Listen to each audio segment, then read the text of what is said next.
ngome zinahakikisha wewe usiende hatua nyingine yoyote. Zinahakikisha wewe ubaki eneo moja. Sio mpango wa Mungu ubaki hapo ulipo. Sio mpango wa Mungu uteseke hapo ulipo. Lakini kuna ngome ipo inayosababisha usisogee.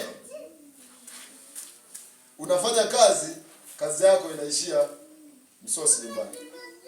Unakuta mtu ameajiriwa, mshahara wake kabla ya mshahara kupokea, matatizo manne yenye nguvu yenye thamani ya mshahara wake, Kwa hiyo anapokwenda kuchukua mshahara wake unapitiliza kwenye yale matatizo. Alafu anabaki anajikuta ana shilingi 10,000 tu.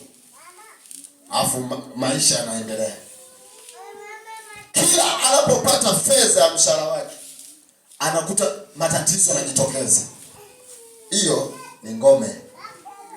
Angusha ngome ili uwe salama. Naeleweka vizuri?